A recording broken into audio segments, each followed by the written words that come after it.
Good morning everyone. Welcome back to our online class again. In the last class we have discussed about the different groups who participated in the civil disobedience movement and by which aspirations they took the participation in the movement, कि किस प्रकार उन्होंने भागीदारी ली, क्या उनकी सोच थी, क्या चाहते थे उस आंदोलन के बाद वो। फिर हमने उसके बारे में डिफरेंट ग्रुप्स के बारे में जब पढ़ा तो हमने उसमें पढ़ा था द पीजेंट और द फार्मर्स, रिच फार्मर्स में हमने पढ़ा था Patidar of Gujarat and the Jats of Uttar Pradesh. They were growing commercial crops and they want the limitation of the revenue.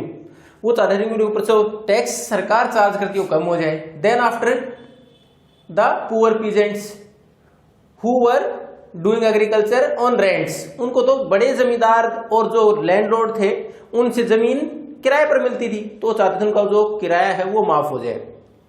अब उसके बाद तीसरे थे हमारे पास बिजनेस क्लास, जो व्यापारी वर्ग था वो चाहता था कि हमारे इंपोर्ट एक्सपोर्ट थोड़ा आसान हो जाए, बाहर से इंपोर्ट ज्यादा आ रहा है उसके ऊपर रोक लग जाए और हमारा प्रोडक्शन है वो बढ़े और हमारा व्यापार बढ़े।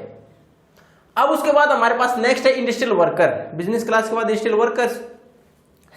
अब अगर इंडस्ट्रियल वर्कर की बात करें तो कोई ज्यादा अच्छा रिस्पॉन्स नहीं मिला इंडस्ट्रियल वर्कर्स की तरफ से इस आंदोलन के दौरान, छोड़कर एक रीजन ऐसा था नागपुर महाराष्ट्र में जहां रिस्पॉन्स मिला। इसमें वर्कर्स का रिस्पॉन्स न मिलने का सबसे बड़ा कारण क्या था कि Congress was alienated from the workers, they never raise the demand of the workers because they don't want to separate from the industrial class because they were getting the money for the movement. जो आंदोलन चले उसके लिए पैसा मिल रहा था उनको, तो वो नहीं चाहते थे कि इनकी मांग उठाएं तो इंडस्ट्रीज नाराज हो जाएं, तो इनकी मांग को कभी भी नहीं उठाया गया था कांग्रेस के द्वारा, इसलिए वर्कर्स ज्यादा इस पार्टिसिपेशन में, इस आंदोलन में ज्यादा पार्टिसिपेट नहीं कर रहे थे। एक नागपुर वाले रीजन को छोड़कर नागपुर वाले रीजन में फिर भी इनका सहयोग किया गया। हालांकि सहयोग किया गया कहीं ना कहीं, उसमें वर्कर्स क्लास है उन्होंने किस प्रकार सहयोग किया अपनी सोच के साथ कि ये आंदोलन चल रहा है इसमें क्यों ना हम भी अपनी भूमिका निभाएं। और किस लिए किया गया कि they adopted the idea of Swaraj के विचार को उन्होंने किस प्रकार माना against lower wages and good working conditions, कि हमें जो अच्छी वर्किंग कंडीशन मिले और हमारी जो मजदूरी है वो बढ़ा दी जाए, जो उनकी पुअर वर्किंग कंडीशन है उनमें सुधार किया जाए और लोअर वेजेस हैं जो वो उनको हाइक बढ़ा दिया जाए। तो इसके लिए इन्होंने जो वर्कर्स थे इन्होंने इसमें पार्टिसिपेशन किया। इसमें एग्जांपल भी दे रखे हैं कि पार्टिसिपेशन किस प्रकार हमें पता चलता है कि उन्होंने पार्टिसिपेट किया था। तो ये 1930 का जो हमारा सिविल डिसोबीडियंस मूवमेंट था, इसी दौरान पहले तो छोटा नागपुर रीजन जो हमारा मिनरल रिसोर्स के लिए सबसे बड़ा सेंटर है भारत में, छोटा नागपुर रीजन, वहां जो माइंस में काम करने वाले वर्कर्स थे, जो खदानों में काम करने वाले, उन्होंने स्ट्राइक की। और उन्होंने किस प्रकार स्ट्राइक की, दे इवन वोर गांधी कैप। आप एक्चुअल में देखो गांधी जी बहुत कम आपको ऐसा दिखाई देगा उनके सर पर कोई टोपी हो, लेकिन जो नेहरू जी पहनते थे उसी को गांधी कैप का नाम दिया गया कि इस प्रकार की कैप पहनकर उन्होंने विरोध दर्शाया। उसके साथ साथ रेलवेज के अंदर जो वर्कर्स थे उन्होंने 1930 में स्ट्राइक की। उसके साथ साथ डॉक यार्ड, ये क्या है कि जहां से हमारे यहाँ पोर्ट से लोडिंग अनलोडिंग होती है, जहां हमारे यहाँ पानी के जहाज हैं व्यापार के लिए, जहां सामान वगैरह लोड अनलोड होता है, वहां जो वर्कर थे उन्होंने भी 1932 में स्ट्राइक की। तो इससे साबित होता वर्कर क्लास ने भी स्ट्राइक तो की थी, लेकिन ज्यादा हमारे पास जैसा रिस्पॉन्स होना था वैसा रिस्पॉन्स नहीं था। उसका सबसे बड़ा कारण क्या था कि कांग्रेस ने कभी भी वर्कर्स की डिमांड को आगे नहीं बढ़ाया था, क्योंकि वो नहीं चाहते इंडस्ट्रियलिस्ट नाराज हो जाए। तो इन्होंने भी पार्टिसिपेट तो किया, लेकिन इनकी मुख्य मांगे क्या थी कि वर्किंग आवर्स वो सही हो, वेजेस ज्यादा मिले इनको।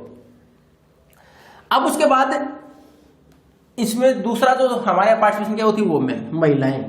पहली बार सिविल डिसोबीडियंस मूवमेंट के दौरान बहुत बड़े स्केल पर, लार्ज स्केल, वुमेन पार्टिसिपेटेड, महिलाओं ने भागीदारी ली। उन्होंने हर प्रकार का सहयोग किया, even from boycott the foreign goods to protect the liquor shops and to protest. यहाँ जहां धरने प्रदर्शन करने हैं, जहां बायकॉट करना है विदेशी वस्तुओं का, जब बोन फायर में जो हमारे पास फॉरेन क्लोथ्स उनको जलाना है या फिर लिकर की शॉप उनको रोकना है, तो इन सब चीजों में पार्टिसिपेट किया इन्होंने। और they even march with Gandhi ji, यहां तक कि गांधी जी का आंदोलन उसके साथ साथ इन्होंने उसके अंदर भी सॉल्ट मार्च में भागीदारी की। लेकिन उसके बावजूद they didn't get any important position in Congress, कभी इनको ज्यादा बड़ा पद या पोजीशन नहीं दी गई। इसमें महिलाएं जो पार्टिसिपेट करने वाले ज्यादातर कौन सी थी, in urban areas they are from the rich households, जो अमीर परिवार थे उनसे, और गांव में किसान वर्ग से जो महिलाएं थी उन्होंने पार्टिसिपेट किया। लेकिन गांधी जी खुद मानते थे they are suppose to take care of the house and hearth word there का चूल्हा, जो हम कच्चे चूल्हे के लिए इस्तेमाल करते हैं, क्यों घर की देखभाल करें। They should be good wifes and mothers, कि वो अच्छी पत्नी की भूमिका निभाएं, अच्छी माता की भूमिका निभाएं घर में। इसलिए कांग्रेस ने केवल their symbolic presence was there, Congress में सिंबॉलिक प्रेजेंस सांकेतिक तौर पर एक आध महिला को शामिल किया गया, कभी भी किसी बड़े पद को उनको नहीं दिया गया। तो इस प्रकार महिलाओं ने पार्टिसिपेशन किया था कि in the social life they are going to get some benefits, कि उनको भी सामाजिक जीवन में और भूमिकाएं अच्छी मिलेंगी। Even in the political life, याद है कि राजनीतिक करियर में भी अच्छी भूमिकाएं मिलेंगी। अब उसके बाद ये तो थे हमारे पास अलग अलग ग्रुप जिन्होंने किस प्रकार पार्टिसिपेट किया सिविल डिसोबीडियंस मूवमेंट में, सविनय अवज्ञा आंदोलन में। अब उसके पास कमियां क्या रही, किस प्रकार हमारा यह आंदोलन है didn't get the desired momentum, कि जितने उसको मोमेंटम मिलना चाहिए था, जितने लोग उसमें जुड़ने चाहिए, जिस प्रकार का आंदोलन बड़ा बनना चाहिए था वैसा नहीं बन पाया। तो इसकी कुछ सीमाएं रही। उसमें कारण क्या रहे, लिमिटेशंस। फर्स्ट, अनटचेबल्स अछूत। अब इन लोगों ने इस आंदोलन में ज्यादा भूमिका नहीं निभाई। उसका कारण क्या था? उसका कारण क्या था कि इनको शुरू से ही समाज के अंदर देवर कंसिडर्ड दलित अनटचेबल्स अछूत माना गया, लोअर सेक्शन ऑफ सोसाइटी से थे ये खुद को भी दलित और ओप्रेस्ड डिप्रेस्ड यानी पिछड़ा हुआ दलित मानते थे। अब इनको कभी भी कांग्रेस ने इनकी मांग को नहीं उठाया, क्यों? They feared that the Sanatanis will be angered with the Sanatanis the high caste Hindus, जो उच्च जाति के हिंदू हमारे से दूर हो जाएंगे और आंदोलन कमजोर हो जाएगा, इसलिए इनकी मांग को कभी भी आगे नहीं बढ़ाया गया था कांग्रेस के द्वारा। तो इन्होंने ज्यादा अच्छे से पार्टिसिपेशन तब नहीं किया सिविल डिसोबीडियंस मूवमेंट में।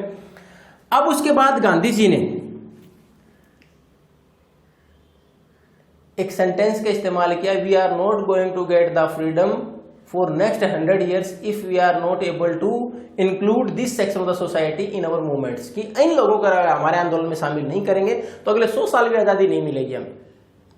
अब उसके लिए इन्होंने क्या किया, इस समाज को लोअर सेक्शन ऑफ सोसाइटी जो था हमारे पास, डिप्रेस्ड क्लास जो थी या हमारे पास जो दलित थे, अनटचेबल्स थे, इनके लिए गांधी जी ने फिर क्या किया, इनको सम्मान दिलाने के लिए दे ऑर्गेनाइज डिफरेंट सत्याग्रह, अलग अलग सत्याग्रह किए उन्होंने। For the entry in the temples and public places और to get the water from the wells, की इनके लिए सत्याग्रह किए कि उनको सामान्य जो बाकी जगह से पानी लेते हैं वहां से ये भी लें, सामान्य जो पब्लिक प्लेस है वहां तक ये भी पहुंच पाए, मंदिरों में इनके प्रवेश के लिए सत्याग्रह चलाए। उसके साथ साथ इनको नाम दिया हरिजन, यानी ये भी भगवान के बच्चे या पुत्र हैं, यानी हरिजन का नाम दिया। अब उसके साथ साथ इन्होंने even he himself clean the toilet to dignify their work, यहां तक कि गांधी जी ने खुद ने टॉयलेट्स वगैरह साफ किए इनके काम को सम्मान दिलाने के लिए। He appealed to the high caste Hindus to change their heart, कि उन्होंने यहां तक कि बाकी जो हिंदू वर्ग था, बड़े वर्ग थे, उनके सामने भी अपील की कि आप अपना हृदय बदलें इन लोगों के प्रति और इनको सम्मान दें। इतना सब कुछ करने के बावजूद यानी गांधी जी ने बहुत प्रयास किए नेगोशिएट करने के लिए इन लोगों के साथ, इनको सम्मान दिलाने के सत्याग्रह भी किए, खुद से टॉयलेट वगैरह साफ इनके काम को सम्मान दिलाने के लिए, और हाई कास्ट हिंदू को भी अपील की। उसके बाद भी कुछ एक लोग जो थे इन्होंने अपने अलग ऑर्गेनाइजेशन बनाने शुरू कर दिए, जो दलित वर्ग से थे इन्होंने अलग अलग अपने ऑर्गेनाइजेशन बनाने शुरू कर दिए। किस लिए?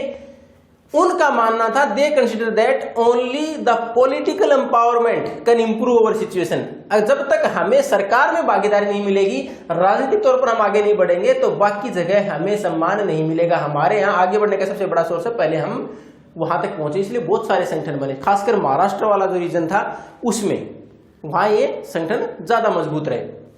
अब उसी में से एक महत्वपूर्ण संगठन ये डिप्रेस्ड क्लास एसोसिएशन किसके द्वारा बनाया गया? बी आर अम्बेडकर, भीमराव अम्बेडकर 1930 में एक डिप्रेस्ड क्लास एसोसिएशन बनाई, और इसमें भी लास्ट में इनके साथ जब सेकंड राउंड टेबल कॉन्फ्रेंस हुई 1931 में, सेकंड राउंड टेबल कॉन्फ्रेंस में महात्मा गांधी ने पार्टिसिपेशन किया था, उसके साथ साथ भीमराव अम्बेडकर भी थे। वहां there was a clash between Mahatma Gandhi and Bhimrao Ambedkar, दोनों के बीच में क्लैश भी हुआ, टकराव हुआ। उसमें महात्मा गांधी ने जहां विरोध किया था उसी चीज को जब इन्होंने भीमराव अम्बेडकर ने मांगा कि we want separate electorate for Harijans, कि हमारे लोअर कास्ट के लिए, दलितों के लिए सेपरेट इलेक्टोरेट दे दिया जाए, and the demand was considered, उस डिमांड को मान लिया गया अंग्रेजों के द्वारा। क्यों? वो तो पहले चाहते डिवाइड हो जाए सोसाइटी ताकि आंदोलन कमजोर हो, इनकी मांग को मान लिया गया, भीमराव अम्बेडकर की मांग को, सेपरेट इलेक्टोरेट की मांग को मान लिया गया। लेकिन जैसे वापिस आए गांधी जी, इन्होंने फास्ट एंड टू डेथ, आमरण अनशन की, मैं तब तक कुछ ग्रहण नहीं करूंगा अनजल जब तक कि मेरी बात नहीं मान ली जाती है। तो फास्ट एंड टू डेथ इन्होंने फिर वापिस महात्मा गांधी ने एक उपवास रखा। उसमें क्या किया गया कि जब तक मेरी मांग नहीं मान ली जाती है, मांग कौन सी? कि ये सेपरेट इलेक्टोरेट नहीं दिया जाए हरिजन्स को या लोअर कास्ट को। फिर धीरे धीरे इनके बीच में एक समझौता हुआ 1932 में, जिसका नाम दिया गया पूना पैक्ट, पुणे के अंदर हुआ ये। उसमें यह समझौता किया गया कि ठीक है सेपरेट इलेक्टोरेट नहीं दिया जाए, but reserve seats to be given to the lower caste, कि रिजर्व सीट दे दी जाए इन्हें। अब आप लोगों को ये होगा रिजर्व सीट और सेपरेट इलेक्टोरेट में अंतर क्या था। अब सेपरेट इलेक्टोरेट में होता क्या है कि जहां से आप चुनाव लड़ रहे हैं वहां केवल वही व्यक्ति, उसी जाति का व्यक्ति लड़े, लेकिन वोट भी उसी जाति के लोग डाल पाए। यानी लोअर कास्ट के लोग ही तो वोट डालेंगे और लोअर कास्ट का व्यक्ति चुनाव लड़ेगा। यानी कंफर्म सीट वहीं से ये है कि सभी लोगों ने, केवल उन्हीं के लोगों ने उनको चुन लिया और उनके लिए अलग चुनाव क्षेत्र ही बना दिया जाए। पूरा चुनाव क्षेत्र उनके लिए अलग कर दिया जाए, जहां उन्हीं में से कोई व्यक्ति खड़ा होगा और वही लोग केवल वोट डालेंगे और उसके बाद उनको रिप्रेजेंटेशन मिले। जबकि रिजर्व में क्या होता है, all are going to vote, कि सभी वोट डालेंगे लेकिन रिजर्व कर देगी केवल चुनाव वहीं से लड़ा जाएगा। तो उसमें ये रिजर्वेशन के लिए मान गया, यानी सेपरेट हमारे समाज को बांटा न जाए, सब लोग मिलके रहें, केवल सीट दे दी गई, ठीक आप चुनाव लड़े वहां से। तो उस रिजर्व सीट के ऊपर सहमति बनी। पूना पैक्ट में सेपरेट इलेक्टोरेट की मांग को छोड़ दिया गया भीमराव अम्बेडकर द्वारा, और कौन सी रिजर्व सीटें मिल गई इनको। अब ये तो था हमारे यहां अनटचेबल्स। दूसरी हमारे यहां प्रॉब्लम कहां आई, जो मुस्लिम थे उन्होंने भी आंदोलन में ज्यादा अच्छे से भाग नहीं लिया। क्यों नहीं लिया, उसका सबसे बड़ा कारण क्या था कि जैसे ही हमारे यहां नॉन कोऑपरेशन खिलाफत मूवमेंट खत्म हुआ, उसके बाद मुस्लिम धीरे धीरे कांग्रेस से अलग होने शुरू हो गए। उसका सबसे बड़ा कारण क्या था कि 1920 ऑनवर्ड्स, 1920 के बाद Congress was associated with Hindu Mahasabha, कि कहीं ना कहीं हिंदू महासभा का प्रभाव कांग्रेस के अंदर बढ़ता जा रहा था। और हिंदू महासभा एक कट्टर हिंदू संगठन था, ऑर्गेनाइजेशन था, जिसकी वजह से धीरे धीरे मुस्लिम इससे अलग होते चले गए। अब धीरे धीरे उन्होंने प्रयास किया रीनेगोशिएट की, वापस बातचीत की जाए, वापस इकट्ठा होकर आंदोलन चलाया जाए। 1927 में एक बार के लिए लगा भी कि there might be any solution, की शायद कोई न कोई समाधान निकलेगा। बातचीत चल रही थी, लग रहा था कि दोनों इकट्ठे वापस हो जाएंगे, यानी कांग्रेस के साथ मुस्लिम आएंगे और आंदोलन चलाया जा सकता है। लेकिन उसमें मोहम्मद अली जिन्ना ने फिर बोला कि हमें सेपरेट इलेक्टोरेट चलो, हमें नहीं चाहिए। जैसे डिप्रेस्ड क्लास एसोसिएशन बनाई थी, भीमराव अम्बेडकर ने अपनी मांग छोड़ दी थी, वैसे इन्होंने मान ली थी मोहम्मद अली जिन्ना ने। उन्होंने बोला हमें सेपरेट इलेक्टोरेट नहीं दे, लेकिन हमें यह तो गारंटी दी जाए कि जैसे ही हमारा सेंट्रल असेंबली जो भी होगी या स्टेट के अंदर जो असेंबली होंगी उसमें कुछ रिजर्व सीट दी जाएंगी, और उसके साथ साथ हमारी पॉपुलेशन के अनुसार, जो बंगाल है और पंजाब है जिसमें इनकी पॉपुलेशन ज्यादा थी, उनके अंदर उनकी जो पॉपुलेशन है उसके अनुसार रिप्रेजेंटेशन दिया जाएगा, यानी उनकी संख्या ज्यादा होगी, उन विधानसभा उनकी संख्या ज्यादा होगी।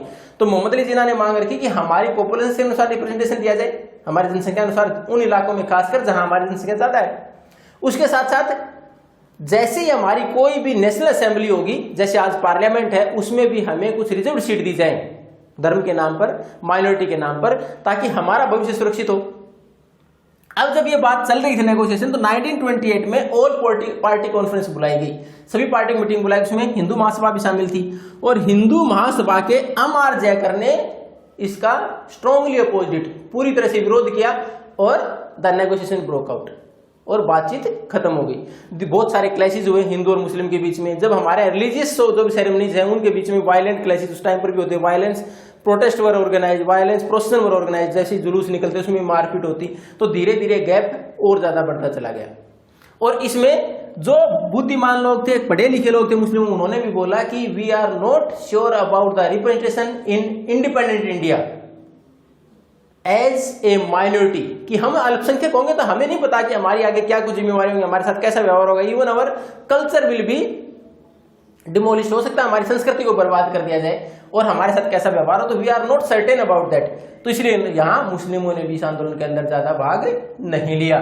तो ये हमारे यहाँ की किस वर्ग ने किस प्रकार भाग लिया था, उसके बाद क्या समस्याएं रही कि आंदोलन ज्यादा बड़ा नहीं बन पाया। तो उसमें हमने देखा ही कि हमारे एक तो लोअर कास्ट के लोग थे, उन्होंने ज्यादा पार्टिसिपेशन नहीं किया, क्योंकि उनको शुरू से ही कांग्रेस ने, जो हाई कास्ट हिंदूज है उनके द्वारा ये पार्टी ज्यादातर चलाई गई। उसके बाद दूसरा वर्कर क्लास थी, उसका भी हमने देखा, ज्यादा इंडस्ट्री से जुड़े हुए थे। उसके बाद हमने देखा मुस्लिम है, वो भी अपने भविष्य को लेकर सर्टेन नहीं थे कि हमें आगे किस प्रकार की सुविधाएं मिलेंगी, हमें कुछ सीट मिलेंगी कि नहीं मिलेंगी, चुनाव लड़ेंगे तो हम जीत पाएंगे कि नहीं, किस प्रकार की व्यवस्था होगी आजाद भारत में। तो मुस्लिमों ने ज्यादा इसमें अंदर पार्टिसिपेशन नहीं किया। तो इस प्रकार हमारे आंदोलन ज्यादा मजबूती से आगे नहीं बढ़ पाए। अब नेक्स्ट क्लास में हम हमारे यहाँ कल्चरल मूवमेंट के तौर पर पढ़ेंगे, जैसे हमने फर्स्ट में पढ़ा था नेशनलिज्म इन यूरोप, उसी प्रकार कि how we visualise the world और इंडिया, कि हमने किस प्रकार संसार के लिए अलग दृष्टिकोण रखा, किस प्रकार भारत के लिए हमने विजुअलाइज, अपने लिए क्या है विजुअलाइज किया, किस प्रकार हमने भारत माता की पिक्चर बनाई, किस प्रकार उसको एसोसिएट कर दिया हमारे नेशनल मूवमेंट से, किस प्रकार हमने नए सॉन्ग और जो हमारे यहाँ नए हाइम्स है वो कंपोज किए just to increase the nationalism feelings, कि हमारे राष्ट्रवाद की भावनाएं और आगे। If you have any doubt then you can ask. Thank you and have a nice day.